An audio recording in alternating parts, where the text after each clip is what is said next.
ڈر کسی پرانے زمانے کی بات ہے کہ ایک آدمی اور عورت کی شادی ہوئی۔ لڑکا اپنی دلہن کو لینے کے لیے دریا پار کر کے ایک گاؤں میں گیا اور اپنی دلہن کو لے کر واپس چل دیا۔ وہ دریا پر پہنچا اور دریا پار کرنے کے لیے ایک کشتی کرائے پر لی اور دریا میں چل پڑا۔ جیسے ہی وہ دریا کے وسط میں پہنچا، دریا میں ایک سخت قسم کا طوفان آنا شروع ہو گیا۔ طوفان کو دیکھ کر دلہن کے تو پسینے چھوٹ گئے، لیکن وہ لڑکا بڑے اطمینان سے آرام سے بیٹھا رہا۔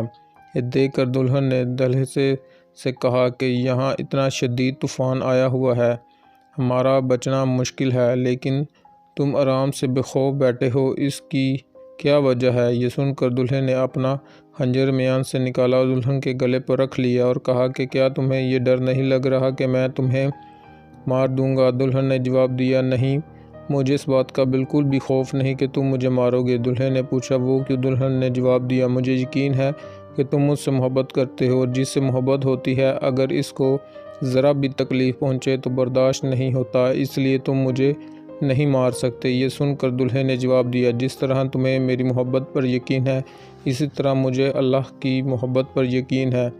جس طرح میں تمہیں تکلیف میں نہیں دیکھ سکتا، اسی طرح اللہ بھی مجھے تکلیف نہیں پہنچائے گا۔ یہ طوفان اس کا بھیجا ہوا ہے، وہ چاہے تو اس کو ختم کر دے، یا ہماری کشتی ڈبو کر وہ ہمیں بچا لے، یا میں شہادت کی موت دے دے، وہ ہر چیز پر قادر ہے۔ اور ہاں، یہ بات بھی یاد رکھو کہ اللہ جو بھی فیصلہ کرتا ہے وہ یقیناً ہمارے لیے بہترین ہی ہوتا ہے۔ تھینک یو گائز، ملتے ہیں نیکسٹ ویڈیو میں۔ اللہ حافظ۔